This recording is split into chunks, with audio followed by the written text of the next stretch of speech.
सत्य जय भीम। मैं सागर ननीर और आप देख रहे हैं प्रबुद्ध भारत टीवी। महाराष्ट्र में विधानसभा चुनाव को लेकर सियासी पारा जो है वो काफी बढ़ चुका है। और ऐसे में आपको बता दूं कि महाराष्ट्र की हर एक खबर हम आपके साथ साझा करने की पूरी पूरी कोशिश कर रहे हैं। प्रचार की जो शुरुआत है वो लगभग 5 तारीख से जो है वो चुनावी प्रचार की जो शुरुआत है वो हो चुकी है। और ऐसे में आपको बता दूं कि बहुजनों के जितने भी राजनीतिक दल है वो इस चुनावी मैदान में कहां पर है और कितने दल इस चुनावी मैदान में उतरे हुए हैं। इस पर एक खास रिपोर्ट है। बता दूं कि भाजपा की ओर से एक नारा उत्तर प्रदेश के साथ साथ पूरे देश में लगाया जा रहा है। खासतौर पर महाराष्ट्र में विधानसभा के चुनाव है और जहां पर भाजपा को काफी बड़ा डर लग रहा है कि वो इस बार क्या सत्ता में आएंगे कि नहीं। इस पर वो आशंकित है और इसीलिए वो नारा लगा रहे हैं कि बटेंगे तो कटेंगे। ये भी एक सोचने वाली बात है कि ये नारा भाजपा को क्यों लगाना पड़ रहा है। साथ ही आपको बता दूं कि महाराष्ट्र के विधानसभा चुनाव में महाविकास आघाड़ी जो कि राष्ट्रवादी कांग्रेस कांग्रेस और शिवसेना, राष्ट्रवादी कांग्रेस यानी शरद चंद्र पवार इनके नेतृत्व में चलने वाली राष्ट्रवादी कांग्रेस और शिवसेना उद्धव ठाकरे इनके नेतृत्व में चलने वाली, क्योंकि पिछले 2 ढाई साल पहले जो बड़े उलटफेर महाराष्ट्र के राजनीति में हुए उसके बाद शिवसेना और राष्ट्रवादी कांग्रेस के दो गुट बने और जिसमें एक शिवसेना का नेतृत्व जो मुख्यमंत्री है एकनाथ शिंदे ये कर रहे हैं और जो मुख्य शिवसेना थी अ, उद्धव ठाकरे, ये ऐसे दो गुट शिवसेना के हो चुके हैं और दो गुट जो है वो राष्ट्रवादी कांग्रेस, एक एक को चला रहे हैं शरद चंद्र पवार जी और दूसरे को चला रहे हैं अजित पवार। तो ये दो गुट अलग अलग हो चुके हैं और राष्ट्रवादी कांग्रेस जो कि शिवसेना के राष्ट्रवादी कांग्रेस जो कि शरद पवार के नेतृत्व में चल रही है और एक शिवसेना जो उद्धव ठाकरे के नेतृत्व में चल रही है। ऐसी शिवसेना, राष्ट्रवादी कांग्रेस और कांग्रेस इनका एक संयुक्त गठबंधन है और जो कि भाजपा को काफी बड़ी चुनौती महाराष्ट्र में दे रहा है।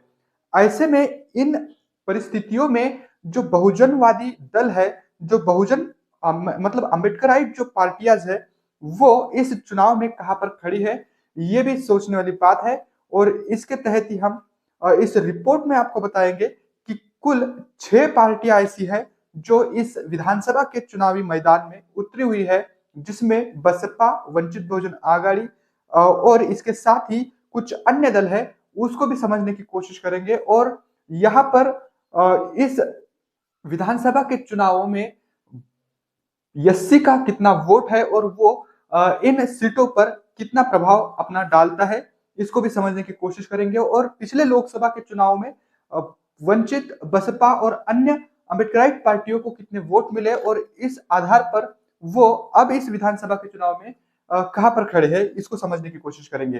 तो कुल 6 पार्टियां जो है वो इस विधानसभा के चुनावी मैदान में है, लेकिन उससे पहले हम समझने की कोशिश करेंगे कि यहाँ पर कुल एससी की आबादी कितनी है। 2011 के जनगणना के हिसाब से यहाँ पर 1 करोड़ 32 लाख इतनी आबादी जो है वो शेड्यूल कास्ट की है और जिसमें सबसे ज्यादा जो ग्राफ है वो बौद्धों का है। वो 80 लाख, यानी 80 लाख प्लस बौद्धों की संख्या महाराष्ट्र में 2011 की जनगणना के हिसाब से दिखाई देती है। और कुल 1 करोड़ 32 लाख जो आबादी है यानी वो एससी की है, यानी कुल आबादी के हिसाब से 11.50% जो है वो एससी की यहाँ पर मतलब परसेंटेज के हिसाब से इतनी आबादी एससी यानी शेड्यूल कास्ट की है और जिसमें बौद्धों की जो संख्या है वो 80 लाख प्लस है।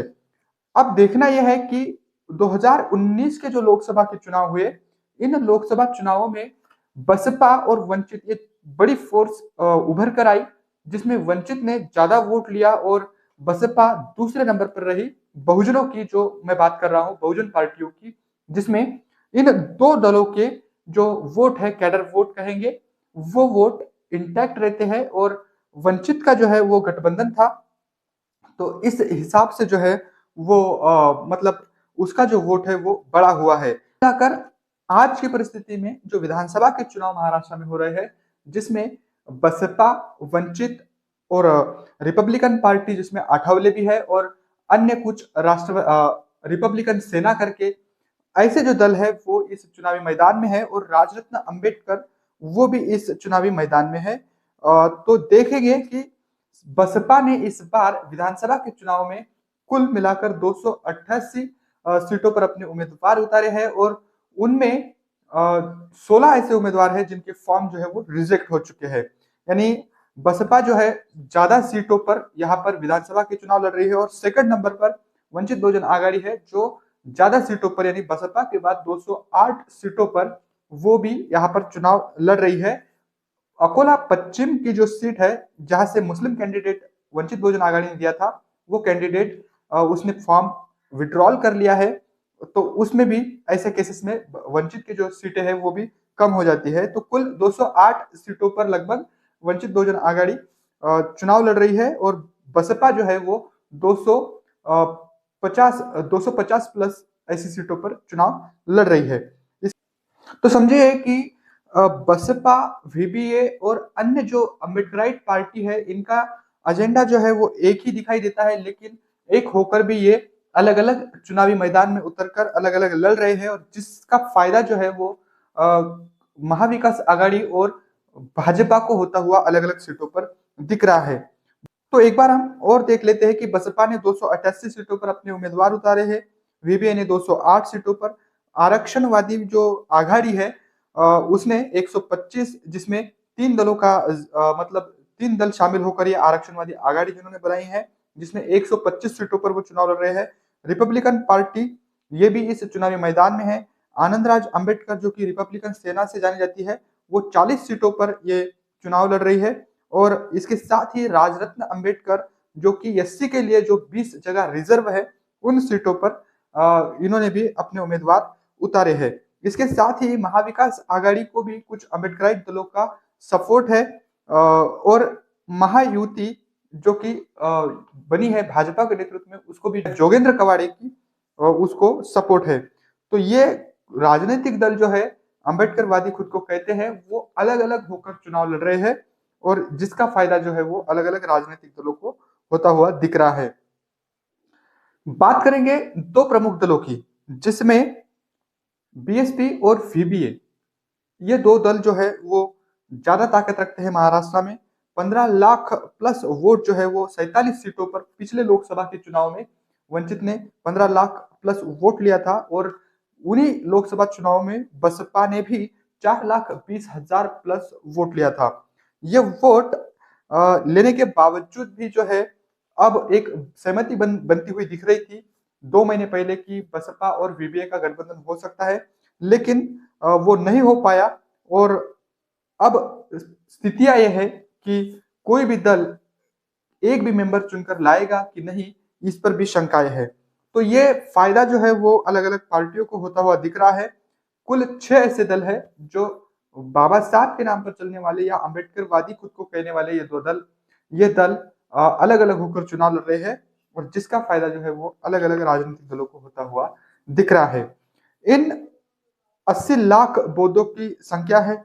2011 की जनगणना के हिसाब से 1,32,00,000 जो है वो एससी की यहाँ पर मतलब पॉपुलेशन है, लेकिन बावजूद इसके आज तक कोई भी अकेले अपने बलबूते पर यहाँ पर अपना एमएलए या एमपी चुनकर नहीं ला पाया है।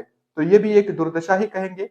फिलहाल समाज में जो भ्रम फैला हुआ है, समाज भी बिखरा हुआ है और जिसको एक करने में ये सभी राजनीतिक दल जो है वो विफल होते हुए दिख रहे हैं। तो आपको बता दूं कि चाहे भाजपा हो या अलग राजनीतिक दल, ये हर चुनाव में गठबंधन करते हैं, समविचारी लोगों को अपने साथ लेते हैं और जो सम विचारधारा वाले नहीं है उनको भी अपने पाले में लेने की कोशिश करते हैं। लेकिन राजनीतिक जो अम्बेडकराइट राजनीतिक दल है वो ऐसा कर नहीं पा रहे हैं। इनकी खुद की एक महत्वाकांक्षा है, खुद के अहम में ये जो है समाज को भी पीछे ढकेलने की कोशिश इनकी ओर से हो रही है, जो कि अब राजनीतिक दलों को भी जो समाज है या फिर जो बहुजन समाज है इसकी नब्ज को पकड़ना पड़ेगा और आगे चलना पड़ेगा, क्योंकि अगर ऐसा नहीं हुआ तो और भी दिक्कतें हो सकती है। जो लोग आरक्षण बचाने की नारे लगा रहे हैं, जो लोग संविधान बचाने के नारे लगा रहे हैं, वही संविधान के सबसे बड़े विरोधी है और उन्हीं के चक्कर में जो है वो उन्हीं के चंगुल में जो है वो बहुजन समाज फंसा हुआ है। वैसे इन 6 पार्टियां जो इन इस विधानसभा के चुनावी मैदान में उतरी हुई है, जो कि डिवाइड होते हुए दिख रही है और इनका वोट भी डिवाइड होता हुआ दिख रहा है, जिसका फायदा जो है वो अलग-अलग राजनीतिक दल ले रहे हैं। तो इसके संबंध में जो ये 6 राजनीतिक दल चुनावी मैदान में है, इनको लेकर आपकी क्या कुछ राय है, कमेंट करके बताएं। जिसमें बसपा, वीपीए, रिपाई और रिपब्लिकन सेना और राजरत्न अंबेडकर जो नई नई पार्टी बनी है, जिन्होंने कहा था कि मैं पार्टी नहीं बनाऊंगा, उन्होंने भी एक दुकान खोल कर रखी है। तो इन्होंने भी 20 आरक्षित सीटों पर अपने उम्मीदवार उतारे हैं। इनको लेकर आपकी क्या कुछ सोच है, क्या कुछ आप इनके संबंध में सोचते हैं, कमेंट करके हमें जरूर बताएं। बने रहे प्रबुद्ध भारत टीवी के साथ।